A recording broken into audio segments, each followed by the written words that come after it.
আকাশবাণী খবর পড়ছি প্রবাল বন্দ্যোপাধ্যায়। এখনকার বিশেষ বিশেষ খবর। প্রধানমন্ত্রী নরেন্দ্র মোদী আজ ভিডিও কনফারেন্সের মাধ্যমে কেন্দ্রশাসিত অঞ্চল জম্মু কাশ্মীরে আয়ুষ্মান ভারত পিএম জয় সেহাত প্রকল্পের সূচনা করেছেন। কয়েকটি দল নতুন কৃষি আইনের বিরোধিতা করে তাদের রাজনৈতিক কর্মসূচি পূরণ করে চলেছে বলে প্রধানমন্ত্রী মন্তব্য করেছেন। স্বরাষ্ট্রমন্ত্রী অমিত শাহ আজ গুয়াহাটিতে বেশ কয়েকটি উন্নয়নমূলক প্রকল্পের শিলান্যাস করবেন। দেশে কোভিড-19 থেকে আরোগ্যের হার আরও কিছুটা বেড়ে 95.78% হয়েছে। মেলবোর্নে ভারতের বিরুদ্ধে দ্বিতীয় ক্রিকেট টেস্টের প্রথম দিনে অস্ট্রেলিয়ার প্রথম ইনিংস 195 রানে শেষ হয়েছে। করোনা সংক্রমণ এড়াতে মাস্ক পরুন ও ঠিকভাবে পরুন, 2 গজ দূরে থাকুন, নিরাপদ দূরত্ব বজায় রাখুন, হাত ও মুখ পরিষ্কার পরিচ্ছন্ন রাখুন। আসছে বিস্তারিত খবরে। প্রধানমন্ত্রী নরেন্দ্র মোদী কেন্দ্রশাসিত অঞ্চল জম্মু কাশ্মীরে আজ ভিডিও কনফারেন্সের মাধ্যমে আয়ুষ্মান ভারত পিএম জয় সেহাত প্রকল্পের সূচনা করেছেন। এই প্রকল্পের আওতায় প্রতিটি পরিবার 5 লক্ষ টাকা পর্যন্ত বীমার সুযোগ পাবেন। অতিরিক্ত 15 লক্ষ পরিবার এর অন্তর্ভুক্ত হল। দেশের যে কোনো প্রান্তে পিএম জয় প্রকল্পের আওতায় থাকা হাসপাতালগুলিতে এই সুবিধা পাওয়া যাবে।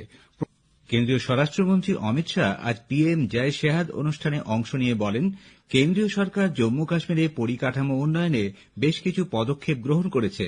এর মাধ্যমে সেখানকার মানুষের জীবনযাত্রায় নতুন অধ্যায়ের সূচনা হবে।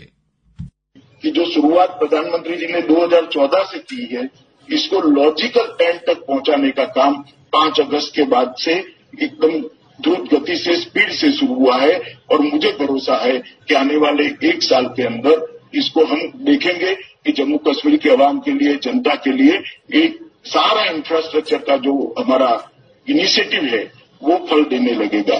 और जितनी भी संस्थाएं प्रधानमंत्री जी ने यहाँ से मंजूर कर भेजी थी, उनका बनना, उनकी भर्ती होना, इनके कोर्स बनना, इस सारी व्यवस्था सब मोर्चे पर काम बहुत स्पीड से चल रहा है। প্রধানমন্ত্রী নরেন্দ্র মোদী গতকাল ভিডিও কনফারেন্সের মাধ্যমে পিএম কিষাণ যোজনার আওতায় আর্থিক সুবিধার পরবর্তী কিস্তি হস্তান্তর করেছেন। অনলাইনে 9 কোটিরও বেশি কৃষক পরিবারের কাছে 18,000 কোটি টাকারও বেশি অর্থ প্রধানমন্ত্রী পৌঁছে দিয়েছেন। 6টি রাজ্যের কৃষকদের সঙ্গে শ্রী মোদী ভার্চুয়ালি কথাও বলেন। পিএম কিষাণ সহ কৃষক কল্যাণের অন্যান্য কেন্দ্রীয় প্রকল্প সম্পর্কে কৃষকরা তাদের অভিজ্ঞতা শ্রী মোদীর সঙ্গে ভাগ করে নেন। কৃষকরা বলেন, পিএম কিষাণ সম্মান নিধির আওতায় পাওনা টাকা তাদের ফলন বাড়াতে সাহায্য করেছে। প্রধানমন্ত্রী জানান, পিএম কিষাণ যোজনা শুরু হওয়ার পর থেকে 1,10,000 কোটি টাকারও বেশি অর্থ এ পর্যন্ত কৃষকদের অ্যাকাউন্টে পৌঁছে দেওয়া হয়েছে। পশ্চিমবঙ্গের 70 লক্ষেরও বেশি কৃষক এই সুবিধা পাচ্ছেন না বলে তিনি মর্মাহত বলে জানান।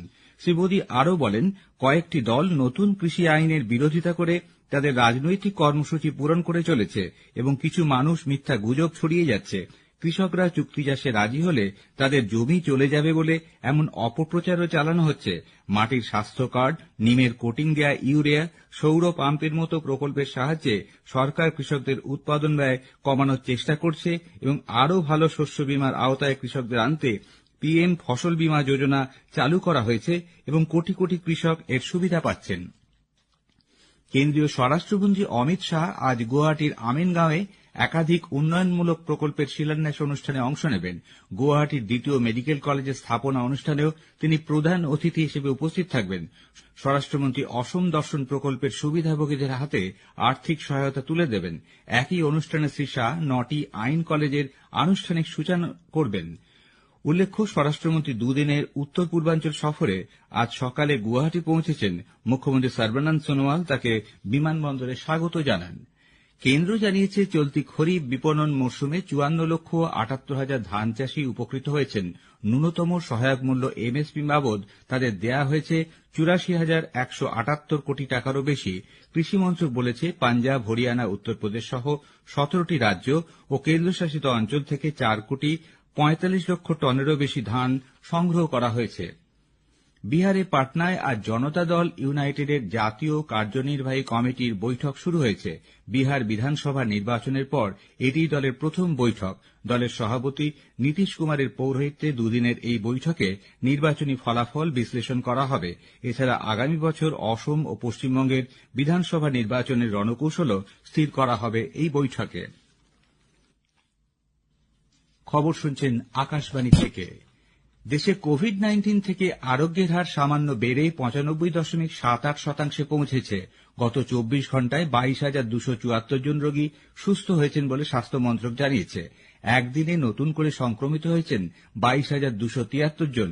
আজ সকালে স্বাস্থ্য মন্ত্রকের প্রকাশিত রিপোর্টে জানানো হয়েছে, দেশে এ পর্যন্ত 1,69,118 জন আক্রান্তের মধ্যে আরোগ্য লাভ করেছেন 97,40,108 জন।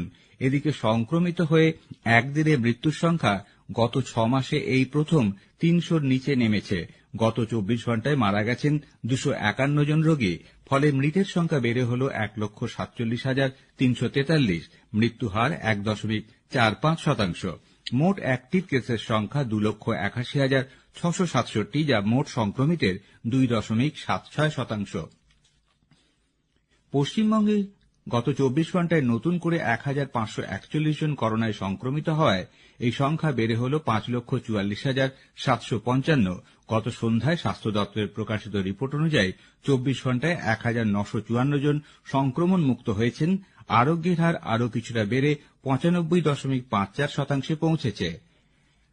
পশ্চিমবঙ্গে করোনায় আক্রান্ত হয়ে আরও এক চিকিৎসকের মৃত্যু হয়েছে। 64 বছর বয়সী চক্ষু বিশেষজ্ঞ সুব্রত সোম গত 7 ডিসেম্বর থেকে কলকাতার এক বেসরকারি হাসপাতালে ভর্তি ছিলেন। মালদার এই চিকিৎসক একমো সাপোর্টে রাখা হয়েছিল। গত রাতে তিনি মারা যান। ভারত তার নিজস্ব কোভিড ভ্যাকসিন আনতে চলেছে। উপরাষ্ট্রপতি এম ভেঙ্কাইয়া নাইডু সে ব্যাপারে সন্তোষ প্রকাশ করেছেন। তিনি বিজ্ঞানীদের কঠোর পরিশ্রমেরও প্রশংসা করেন। স্বাস্থ্যমন্ত্রী ডা হর্ষবর্ধন বলেছেন, টিকা দেওয়ার ক্ষেত্রে কোন গোষ্ঠীকে অগ্রাধিকার দেওয়া হবে এবং দ্রুত ও ন্যায়সঙ্গতভাবে টিকা বণ্টনের জন্য সরকার গত কয়েক মাস ধরে ব্যাপক প্রচেষ্টা করে চলেছে। দেশে এই প্রথম ফাস্ট্যাগ থেকে টোল সংগ্রহ 80 কোটি টাকা ছাড়িয়ে গেছে। প্রতিদিন রেকর্ড সংখ্যক 50 লক্ষ ফাস্ট্যাগ লেনদেন হয়েছে বলে কেন্দ্রীয় সড়ক ও মহাসড়ক মন্ত্রক জানিয়েছে। গতকাল পর্যন্ত 2,20,00,000 লক্ষেরও বেশি ফাস্ট্যাগ দেওয়া হয়েছে বলে মন্ত্রক জানিয়েছে। উল্লেখ্য, 2021 সালের 1 জানুয়ারি থেকে প্রতিটি যানবাহনে ফাস্ট্যাগ বাধ্যতামূলক করা হয়েছে। টোল প্লাজাগুলিতে সব যানবাহন যাতে নির্ঝঞ্ঝাটে এই ব্যবস্থার সুবিধা নিতে পারে, তার জন্য জাতীয় মহাসড়ক কর্তৃপক্ষ NHAI প্রয়োজনীয় সমস্ত ব্যবস্থা নিয়েছে। ফাস্ট্যাগ চালু হওয়ার ফলে সমস্ত জাতীয় সড়ক ব্যবহারকারীরা যাত্রাপথের সময় ও জ্বালানি বাঁচাতে পারবেন। প্রধানমন্ত্রী নরেন্দ্র মোদী আগামীকাল সকাল 11টায় মাসিক বেতার অনুষ্ঠান মন কি বাতে দেশবাসীর সঙ্গে তার চিন্তাভাবনা ভাগ করে নেবেন। এটি হবে অনুষ্ঠানের 72তম পর্ব। আকাশবাণী ও দূরদর্শনের সবকটি চ্যানেল, তথ্য সম্প্রচার মন্ত্রকের ইউটিউব চ্যানেল এবং আকাশবাণীর সোশ্যাল মিডিয়ায় এই অনুষ্ঠান শোনা যাবে। প্রধানমন্ত্রী হিন্দি ভাষণের পরেই আঞ্চলিক ভাষার এর তর্জমা সম্প্রচারিত হবে। রাত 8টায় তা পুনঃপ্রচারিত হবে। গুয়াহাটিতে অনুষ্ঠিত বিএসএফ ও বিজিবির মধ্যে 51তম সম্মেলনে অসুরক্ষিত অঞ্চল চিহ্নিতকরণ, সীমান্তে যৌথভাবে নৈশ প্রহরা সহ বিভিন্ন বিষয় নিয়ে সিদ্ধান্ত গ্রহণ করা হয়েছে। বাংলাদেশের 50তম প্রতিষ্ঠা দিবস উপলক্ষে 22 ডিসেম্বর থেকে 5 দিনের এই সম্মেলন শুরু হয়েছে। বিএসএফ এর প্রতিনিধি দলের নেতৃত্বে আছেন বাহিনীর ডিজি রাকেশ আস্থানা। অন্যদিকে বিজিবির নেতৃত্বে রয়েছেন ডিজি মেজর জেনারেল সফিনুল ইসলাম। আন্দামান নিকোবর প্রশাসন পোর্ট ব্লেয়ারের সুনামি স্মৃতিস্তম্ভে প্রবল সামুদ্রিক জলোচ্ছ্বাস সুনামিতে নিহতদের স্মৃতির উদ্দেশ্যে আজ শ্রদ্ধা নিবেদন করেন। উল্লেখ্য, 2004 সালের 26 ডিসেম্বর সুনামির দাপটে হাজার হাজার মানুষ প্রাণ হারান। মেলবোর্নে ভারতের বিরুদ্ধে দ্বিতীয় ক্রিকেট টেস্টের প্রথম দিনে আজ অস্ট্রেলিয়ার প্রথম ইনিংস 195 রানে শেষ হয়ে যায়। অস্ট্রেলিয়ার মার্নাস লাবুশ্চাগনে সর্বোচ্চ 48 রান করেছেন।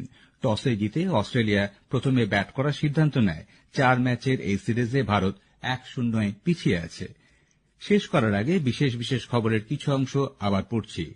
প্রধানমন্ত্রী নরেন্দ্র মোদী আজ ভিডিও কনফারেন্সের মাধ্যমে কেন্দ্রশাসিত অঞ্চল জম্মু কাশ্মীরে আয়ুষ্মান ভারত PM জয় সেহাত প্রকল্পের সূচনা করেছেন। কয়েকটি দল নতুন কৃষি আইনের বিরোধিতা করে তাদের রাজনৈতিক কর্মসূচি পূরণ করে চলেছে বলে প্রধানমন্ত্রী মন্তব্য করেছেন। স্বরাষ্ট্রমন্ত্রী অমিত শাহ আজ গুয়াহাটিতে বেশ কয়েকটি উন্নয়নমূলক প্রকল্পের শিলান্যাস করবেন। দেশে কোভিড-19 থেকে আরোগ্যের হার আরও কিছুটা বেড়ে 95.78% হয়েছে। মেলবোর্নে ভারতের বিরুদ্ধে দ্বিতীয় ক্রিকেট টেস্টের প্রথম দিনে অস্ট্রেলিয়ার প্রথম ইনিংস 195 রানে শেষ হয়েছে। খবর শেষ হল।